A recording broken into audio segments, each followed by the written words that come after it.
Hi hello guys, very good morning. ಎಲ್ಲರೂ ಹೇಗಿದ್ದೀರಾ? I hope ಎಲ್ಲರೂ ಚೆನ್ನಾಗಿದ್ದೀರಾ ಅಂತ ಅಂದ್ಕೊಂಡಿದ್ದೀನಿ. ನಾನು ಕೂಡ ತುಂಬ ಚೆನ್ನಾಗಿದ್ದೀನಿ ಅಂತ ಹೇಳ್ತಾ ಇವತ್ತಿನ ವ್ಲಾಗ್ ಸ್ಟಾರ್ಟ್ ಮಾಡ್ತಿದ್ದೀನಿ. Welcome back to Lakshmi Lokesh YouTube channel guys. So ಇವತ್ತು ಶುಕ್ರವಾರ ಬೆಳಗ್ಗೆನೇ ಮನೆಯಲ್ಲಿ ಎಲ್ಲ ಪೂಜೆ ಎಲ್ಲ ಕಂಪ್ಲೀಟಾಗಿ ಮುಗ್ದಿದೆ. ಇನ್ನೇನು ನಾನು ಕೂಡ ಈಗ ಹೊರಟಿದ್ದೀನಿ.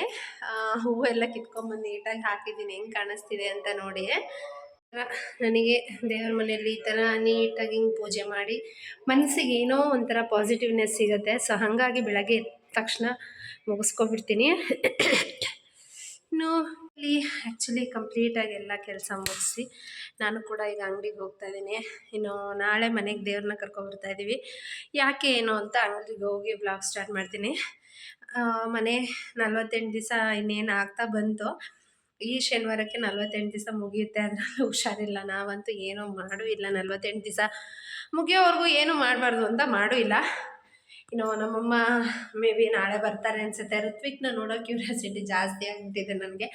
ಕಂಪ್ಲೀಟಾಗಿ ಅಡುಗೆ ಮನೆ ಕೆಲಸ ಎಲ್ಲ ಮುಗಿಸಿ ನಾನು ಕೂಡ ಅಂಗಡಿಲೇ ತಿಂಡಿ ತಿನ್ನೋಣ ಅಂತ ಹೇಳಿ ತೊಗೊಂಡಿದ್ದೀನಿ. ಇನ್ನು ಲೋಕಿ ಆ್ಯಕ್ಚುಲಿ ಅವನಿಗೂ ಕೂಡ ಕೊಟ್ಟು ಕಳಿಸ್ಬೇಕು ತಿಂಡಿ. ಅಂಗಡೀಲಿ ಪೂಜೆ ಮಾಡೋಕ್ಕೂ ಹೂವು ಎಲ್ಲ ತೊಗೊಂಡು ಹೋಗ್ತಾ ಇದ್ದೀನಿ ಗೈಸ್. ಇನ್ನೊಂದೇನು ಅಂದರೆ ಶುಂಠಿಗೆ ಔಷಧಿ ಹೊಡೆಯೋಕ್ಕೆ ಹೋಗಿದ್ದಾನೆ ಲೋಕಿ. ಅಂಗಡಿಲೂ ಕೂಡ ಪೂಜೆ ಎಲ್ಲ ಮಾಡೋಕ್ಕೆ ಹೂವು ಎಲ್ಲ ತೊಗೊಂಡಿದ್ದೀನಿ.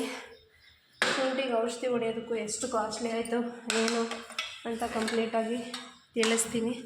ಮತ್ತು ನಾವು ಯಾವ ದೇವ್ರನ್ನ ಕರೆಸ್ತಾ ಇದ್ದೀವಿ, ಎಂತಕ್ಕೆ ಪೂಜೆ, 48 ದಿವಸ ಆದಮೇಲೆ ಕಂಪ್ಲೀಟಾಗಿ ಇದೆಲ್ಲ ಮಾಡಬೇಕಾ ಅನ್ನೋದನ್ನು ತಿಳಿಸ್ತೀನಿ. ಪೂಜೆಗೆ ಮತ್ತೆ 1 ಲಕ್ಷ ರೂಪಾಯಿ ಮೇಲೆ ಖರ್ಚಾಗುತ್ತೆ. ಮನೆ ಕಟ್ಟೆ ಸುಸ್ತಾಗಿದ್ದೀವಿ ಆಲ್ರೆಡಿ. ಸೊ ಇದು ಒಂದು ಪೂಜೆ ಇದೆ. ಇದೊಂದು ಪೂಜೆ ಮುಗಿಸ್ಕೊಂಡು ಕಂಪ್ಲೀಟಾಗಿ ಕೈ ತೊಳ್ಕೊತೀವಿ. ಸೊ ಬನ್ನಿ ಅಂಗಡಿಗೆ ಹೋಗಿ ಬ್ಲಾಗ್ ಸ್ಟಾರ್ಟ್ ಮಾಡ್ತೀನಿ. ಇವಾಗ ಟೈಮ್ ಬಂದು ಬೆಳಗ್ಗೆ 8:30 ಆಗಿದೆ. ವೆದರ್ ಇವತ್ತು ಯಾಕೋ ಬೆಳಗ್ಗೆಯಿಂದ ಮೋಡ ಅಂದರೆ ಮೋಡ ಇದೆ. ಸೊ ಎಲ್ಲ ಪ್ಯಾಕ್ ಮಾಡ್ಕೊಂಡು ನಾನು ಕೂಡ ಹೊರಟಿದ್ದೀನಿ. ಸೊ ಬನ್ನಿ ಗೈಸ್, ಇನ್ನೇನು ಅಂಗಡಿಯಲ್ಲೇ ಸ್ಟಾರ್ಟ್ ಮಾಡೋಣ. ಈಗಷ್ಟೇ ಅಂಗಡಿಗೂ ಬಂದು ಅಂಗಡಿಲೆಲ್ಲ ಕ್ಲೀನ್ ಮಾಡಿ ಅಂಗಡಿಲೂ ಕೂಡ ಒಂದು ರೌಂಡು ಎಲ್ಲ ಕಸ ಗಿಸ ಎಲ್ಲ ಗುಡಿಸಿ ಪೂಜೆ ಮಾಡಿಕೊಂಡು ಇನ್ನೇನು ನಾನು ಕೂಡ ತಿಂಡಿ ತಿನ್ನಬೇಕು. ತಿಂಡಿ ತಿನ್ಕೊಂಡೆ ಬ್ಲಾಗ್ ಸ್ಟಾರ್ಟ್ ಮಾಡ್ತೀನಿ. ಸೊ ತುಂಬ ಜನ ಒಂದೊಂದು ಥರ ನನ್ನ ವೆರೈಟಿಯಲ್ಲಿ ಕ್ವಶನ್ಸ್ ಕೇಳಿದ್ದಾರೆ. ಸೊ ಇವತ್ತು ಅದ್ರ ಬಗ್ಗೆ ಹಂಗೆ ಕ್ಲಾರಿಟಿ ಕೊಟ್ಕೊಂಡು ಬ್ಲಾಗ್ ಸ್ಟಾರ್ಟ್ ಮಾಡ್ತೀನಿ ಬನ್ನಿ ಗೈಸ್. ಇನ್ನು ತಿಂಡಿ ತಿನ್ಕೊಂಡೆ ವ್ಲಾಗ್ ಸ್ಟಾರ್ಟ್ ಮಾಡೋಣ ಅಂತ ಅಂದ್ಕೊಂಡಿದ್ದೀನಿ. ಆಸ್ಮಿ ಕ್ವಶನ್ಸಲ್ಲಿ ನನಗೊಂದಷ್ಟು ಜನ ಒಂದೊಂದು ಸ್ವಲ್ಪ ಕ್ವಶನ್ಸ್ ಕೇಳಿದ್ದಾರೆ. ಅದ್ರ ಬಗ್ಗೆ ಇವತ್ತು ನಿಮಗೆ ಕ್ಲಾರಿಟಿ ಕೊಡ್ತೀನಿ. ಇನ್ನು ಅದಕ್ಕೂ ಮುಂಚೆ ನಾಳೆ ನಮ್ಮ ಮನೆಗೆ ದೇವ್ರನ್ನ ಕರ್ಕೊಂಬರ್ತಾ ಇದ್ದೀವಿ. 48 ದಿವಸ ಆದಮೇಲೆ ಮನೆಗೆ ಕಟ್ಲೆ ಮಾಡಿಸ್ಬೇಕು ಅಂತ ಹೇಳಿದರು. ಸೊ ಕಟ್ಲೆ ಮಾಡಿಸೋದಕ್ಕೋಸ್ಕರ ನಾಳೆ ಮನೆಗೆ ಕರ್ಕೊಂಬರ್ತಾ ಇದ್ದೀನಿ. ಅದರಲ್ಲಿ ಇನ್ನೊಂದು ಏನಪ್ಪ ಖುಷಿ ಅಂತಂದರೆ ನನ್ನ ಬರ್ತಡೇ ದಿನವೇ ನಮ್ಮನೆ ದೇವರು ಮನೆಗೆ ಬರ್ತಾಯಿದೆ. ಸೊ ಅದೊಂದು ಖುಷಿ. ಅದರಲ್ಲೂ ಟೈಮ್ ನೋಡಿ ಹೆಂಗಿದೆ ಅಂದರೆ ಒಂದು ಕಡೆ ಬರ್ತಡೇ, ಒಂದು ಕಡೆ 48 ದಿವಸ, ಅದರಲ್ಲೂ ನನ್ನ ಮಗ ಬರ್ತಾ ಇರೋದು. ಈ ಥರ ಎಲ್ಲ ಕ್ಯೂರಿಯಾಸಿಟಿ ಜಾಸ್ತಿ ಅಂದರೆ ತುಂಬ ಜಾಸ್ತಿನೇ ಇದೆ. ಸೊ ನನಗೆ ಯಾರ್ಯಾರು ಏನೇನು ಕ್ವಶನ್ಸ್ ಕೇಳಿದ್ರು, so question and answers blog ಮಾಡೋಣ ಅಂತ ಅಂದ್ಕೊಂಡಿದ್ದೀನಿ ಇವತ್ತು. ಮೊದಲನೇ ಕ್ವಶನ್ಸು ಎಲ್ಲರೂ ನನ್ನ ಕೇಳೋದು, ಸಿಸ್ಟರ್ ನೀವು ಹೊಸ ಮನೆ ಕಟ್ಟಿದ್ದೀರಲ್ಲ, ಒಟ್ಟು ಎಲ್ಲ ಪ್ರತಿ ಸಲಿನೂ ಕೇಳೋದು ಕಾಮನ್ ಕ್ವಶನ್ಸು ಅದೇ, ಎಷ್ಟಾಯಿತು ಅಂತ. ಸೊ ನಾವು ಕಟ್ಟಿರೋದು 4 ಫ್ಲೋರು, ಎಲ್ಲ ಸೇರಿಸಿ 85 ಆಯಿತು. ಬಟ್ ಅದರಲ್ಲಿ ಇನ್ನೂ ತುಂಬ ಖರ್ಚು, ಪೂಜೆ ಅದು ಎಲ್ಲ ಸೇರಿಸ್ಕೊಂಡ್ರೆ 90 ಆಗುತ್ತೆ. ಬಟ್ ಮನೆಗಾಗಿರೋದು ಮಾತ್ರ 85. ಯಾರು ಬೇಜಾರು ಮಾಡ್ಕೋಬೇಡಿ, ತಿಂಡಿ ತಿನ್ಕೊಂಡು ಮಾತಾಡ್ತಾ ಇದ್ದೀನಿ ಅಂತ. ಯೂಶ್ವಲಾಗಿ ಎಲ್ಲ ಹೆಣ್ಮಕ್ಳು ಬೆಳಗ್ಗೆ ಈ ಥರ 2 ಕೆಲಸ 3 ಕೆಲಸ ಮಾಡೋರು. 5 ಗಂಟೆಗೆ ಎದ್ದಿರ್ತೀವಿ ನಾವು. ಸೊ ಹೊಟ್ಟೆ ಹಸು ಆಗಿಬಿಡುತ್ತೆ ಮನೇಲಿ ಎಲ್ಲ ಕೆಲಸ ಮುಗಿಸಿ ಇಲ್ಲಿಗೂ ಬರೋಷ್ಟರಲ್ಲಿ. ಸೊ ಹಾಗಾಗಿ ತಿಂಡಿ ತಿನ್ಕೊಂಡೆ ಮಾಡ್ತಾಯಿದ್ದೀನಿ. ಇನ್ನು ನೆಕ್ಸ್ಟ್ ಕ್ವಶನ್ನು, ನಿಮ್ಮದು ಎಷ್ಟು ಎಕರೆ ಹೊಲ ಇದೆ ಅಂತ ಕೇಳ್ತಾ ಇರ್ತೀರಾ. ಎಷ್ಟು ಎಕರೆ ಇದೆ ಅಂತ ನನಗೆ ಗೊತ್ತಿಲ್ಲ ಗೈಸ್. ಯಾಕೆ ಅಂತ ಹೇಳಿದ್ರೆ ನಾನು ಹೋದಾಗ ನಮ್ಮ ಕಡೆ ಎಲ್ಲ 2 ಪಟ್ಟಿ 3 ಪಟ್ಟಿ 4 ಪಟ್ಟಿ ಹಿಂಗೆ ಅಂತಾರೆ. ಒಂದೊಂದು ಹೊಲ 1 ಎಕರೆ ಅನ್ನೋ ಆ ಥರ ಇರುತ್ತೆ. ಬಟ್ ನಾವು ಇಲ್ಲೆಲ್ಲ 1 ಪಟ್ಟಿ ಅಂತ ಹೇಳ್ತಾ ಇರ್ತಾರೆ. ಸೊ ಅದರಲ್ಲಿ 4 ಪಟ್ಟಿ ಇದೆ. ಸ್ವಲ್ಪ ಗದ್ದೆ ಇದೆ. ಒಂದು 20 ರಿಂದ 30 ತೆಂಗಿನ ತೋಟ ಇದೆ. ಕಾಯಿ ಕೂಡ ಕೊಡ್ತಾ ಇದೆ. ಮನೆಗೆ ಮತ್ತು ಪೂಜೆಗೆ ಏನಕ್ಕಾದರೂ ಕಾಯಬೇಕು ಅಂತ ಹೇಳಿದ್ರೆ ಕಾಯಿ ಅವಶ್ಯಕತೆ ಎಷ್ಟಿರುತ್ತೋ ಅಷ್ಟಿದೆ. ಅಂದರೆ ಎಲ್ಲ ಇಟ್ಕೊಳೋದು ಇಲ್ಲ, ಸ್ವಲ್ಪ ಮಾರ್ತಾರೆ. ಇನ್ನು ನೀವೇನು ಓದಿದ್ದೀರಾ ಅಂತ ನೆಕ್ಸ್ಟ್ ಕ್ವಶನ್ ಕೇಳ್ತಾ ಇರ್ತೀರಾ. ನಾನು ಓದಿರೋದು ಆ್ಯಕ್ಚುಲಿ ITI ಎಲೆಕ್ಟ್ರಿಕಲ್ ಮುಗಿಸ್ಕೊಂಡು ಬೆಂಗಳೂರಲ್ಲಿದ್ದೆ. ಬೆಂಗಳೂರಲ್ಲಿ ಸುಮಾರು ಒಂದು 8 ವರ್ಷ ಕೆಲಸ ಮಾಡಿದ್ದೀನಿ. ಕೆಲಸ ಮಾಡಿ ನನಗೇನು ಬೇಕೋ ನಾನು ತಗೊಂಡು, ನನ್ನ ಮದುವೆಗೆ ಏನೇನು ಬೇಕೋ, ನನಗೆ ಎಷ್ಟೆಷ್ಟು ಬೇಕೋ ಅದೆಲ್ಲ ನಾನು ತಗೊಂಡಾದ್ಮೇಲೆ ನೆಕ್ಸ್ಟ್ ನಾನು ಮದುವೆ ಆಗಿದ್ದು. ನಾನು ಮದುವೆ ಆಗಿದ್ದು 24 ವರ್ಷ ಆದಮೇಲೆ. ಅದಕ್ಕೂ ಮುಂಚೆ ಏನು ನಾನು ಮದುವೆ ಏನಾಗಿಲ್ಲ ಗೈಸ್. ನಿಮಗೆ ಎಷ್ಟು ಜನ ಮಕ್ಕಳು ಅಂತ ನೆಕ್ಸ್ಟು. ನನಗೆ ಆ್ಯಕ್ಚುಲಿ 2 ಮಕ್ಕಳು. ನನ್ನ ಮಗಳು 8 ವರ್ಷ, ನನ್ನ ಮಗನಿಗೆ 2.5 ವರ್ಷ. ಆದರೆ 2.5 ವರ್ಷವೂ ಇನ್ನೂ ಕಂಪ್ಲೀಟ್ ಆಗಿಲ್ಲ. 2 ವರ್ಷದ ಮೇಲೆ 3 ತಿಂಗಳಾಗಿದೆ. ನನ್ನ ಮಗಳಿಗೆ 8 ವರ್ಷ.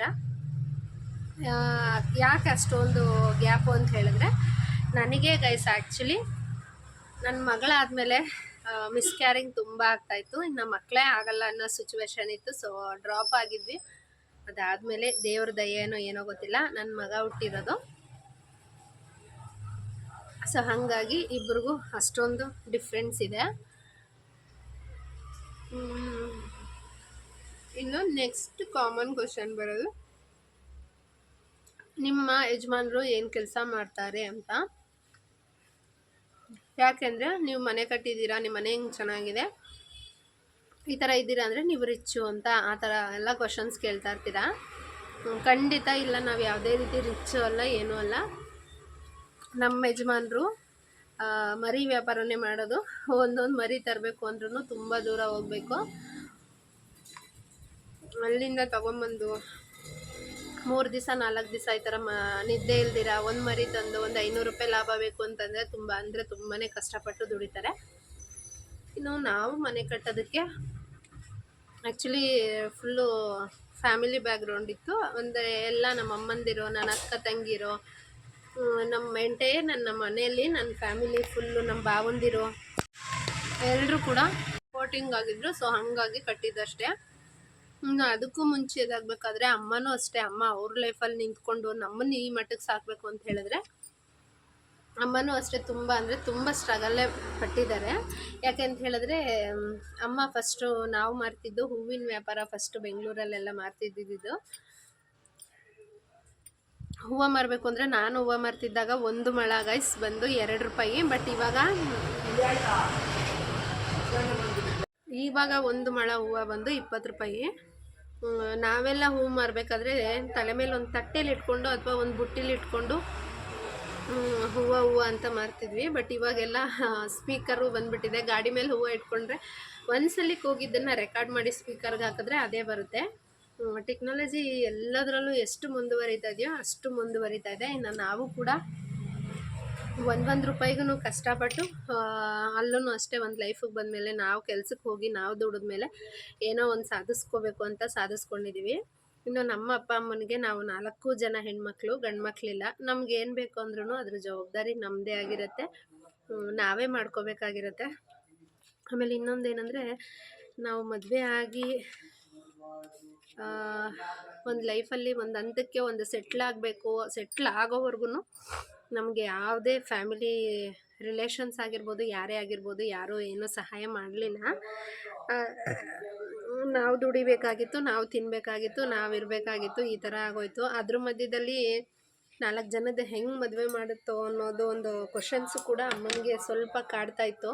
ಯಾಕೆಂತ ಹೇಳಿದ್ರೆ ತುಂಬ ಜನ ನಮ್ಮನ್ನು ಆಡ್ಕೊಳ್ತಾನೆ ಇದ್ರು, ಇವಳಿಗೆ 4 ಜನ ಹೆಣ್ಮಕ್ಳು ಹೆಂಗೆ ಮದುವೆ ಮಾಡ್ತಾಳೋ, ಹೆಂಗಿರ್ತಾರೋ ಅಂತೆಲ್ಲ. ಅದರಲ್ಲೂ ಬೇರೆ ಇನ್ನೂ ಕೆಲವ್ರು ಜನ 4 ಜನ ಹೆಣ್ಮಕ್ಳು, ಅದರಲ್ಲಿ ಯಾರಾದರೂ ಒಬ್ಬರಾದರೂ ಓಡೋಗ್ಬಿಡ್ತಾರೆ, ಈ ಥರ ಎಲ್ಲ ಮಾತಾಡ್ತಾನೆ ಇದ್ರು. ಬಟ್ ಅದ್ರ ಮಧ್ಯೆ ಎಲ್ಲ ನಾವು ಜಯಿಸ್ಕೊಂಡು ಬಂದಿದ್ದೀವಿ ಅಂತ ಹೇಳಿದ್ರೆ ಅದು ನಮಗೂ ಕೂಡ ಒಂದು ಖುಷಿ ವಿಚಾರ. ಅದು ಬಿಕಾಸ್ ನಮ್ಮ ತಂದೆ ತಾಯಿ ಕಲಿಸಿರೋಂಥ ಸಂಸ್ಕೃತಿ ಅನ್ಬೋದು. ಅವ್ರು ಕಷ್ಟಪಟ್ಟಿರೋದನ್ನು ನೋಡಿ ನಮಗೆ ಅದನ್ನು ಲವ್ ಮಾಡಬೇಕು ಅಂತ ಓಡೋಗಬೇಕು ಅಂತ ಅನ್ನಿಸ್ತಾನೆ ಇರಲಿಲ್ಲ. ಓಕೆ ಅಂತ ಹೇಳಿದ್ರೆ ಎಲ್ಲಿ ಮಾನ ಮರ್ಯಾದೆಗೋಸ್ಕರ ಏನಾದರೂ ಮಾಡ್ಕೊಬಿಡ್ತಾರೋ, ಎಲ್ಲಿ ಏನು ಸುಸೈಡ್ ಮಾಡ್ಕೊಂಬಿಡ್ತಾರೋ ನನ್ನಮ್ಮ ಅನ್ನೋ ಭಯದಲ್ಲೇ ನಾವೆಲ್ಲರೂ ಇದ್ವಿ. ಸೊ ಹಾಗಾಗಿ ಒಬ್ಬರ ಬಗ್ಗೆ ಈಸಿಯಾಗಿ ಮಾತಾಡಬೇಡಿ. ಹೆಣ್ಮಕ್ಳು ಸ್ವಲ್ಪ ಸ್ಟೈಲ್ ಮಾಡಿಬಿಟ್ರೆ ಅವ್ರು ಇರಲ್ಲ ಅಂತ ಈಸಿಯಾಗಿ ಜಡ್ಜ್ ಮಾಡಿಬಿಡ್ತಾರೆ. ಸೊ ಇನ್ನು ಇದು ನನ್ನ ಕತೆ. ನಾನು ಒಂದಲ್ಲ ಒಂದು ದಿವಸ ನನ್ನ ಮನೆಯವರು ಏನು ಕೆಲಸ ಮಾಡ್ತಾರೆ, ಏನು ಕಂಪ್ಲೀಟಾಗಿ ಎಷ್ಟು ತರ್ತಾರೆ, ಎಲ್ಲಿ ತರ್ತಾರೆ, ಹೆಂಗೆ ತರ್ತಾರೆ ಅನ್ನೋದನ್ನು ಕಂಪ್ಲೀಟ್ ವ್ಲಾಗಲ್ಲೇ ಶೇರ್ ಮಾಡ್ತೀನಿ. ಇನ್ನು ಇವತ್ತಿನ ವ್ಲಾಗ್ ಗಾಯ್ಸ್ ಇಲ್ಲಿಗೆ ಮುಗಿಸ್ತಾ ಇದ್ದೀನಿ. ನೆಕ್ಸ್ಟ್ ಏನಾದರೂ ಕ್ವಶನ್ಸ್ ಇದ್ದರೆ ಕೇಳಿ. ಇನ್ನೊಂದು ದಿವಸ ಯಾವಾಗಾದರೂ ಕ್ವಶನ್ ಆ್ಯಂಡ್ ಆನ್ಸರ್ಸ್ ವ್ಲಾಗ್ ಮಾಡಿದಾಗ ಶೇರ್ ಮಾಡ್ತೀನಿ ಅಂತ ಹೇಳ್ತಾ ಇವತ್ತಿನ ವ್ಲಾಗ್ ಮುಗಿಸ್ತಾ ಇದ್ದೀನಿ. ವಿಡಿಯೋ ಇಷ್ಟ ಆಗಿದ್ರೆ ಲೈಕ್ ಮಾಡಿ, ಶೇರ್ ಮಾಡಿ. ಹಾಗೆ ಇನ್ನೂ ಯಾರ್ಯಾರು ನನ್ನ ಚಾನಲ್ನ ಸಬ್ಸ್ಕ್ರೈಬ್ ಮಾಡ್ದಿರಾ ನೋಡ್ತಾ ಇದ್ದೀರಾ, ಸೊ ಪ್ಲೀಸ್ ಸಬ್ಸ್ಕ್ರೈಬ್ ಮಾಡ್ಕೊಂಡು ಸಪೋರ್ಟ್ ಮಾಡಿ. ಬಾಯ್, ಟೇಕ್ ಕೇರ್ ಗೈಸ್.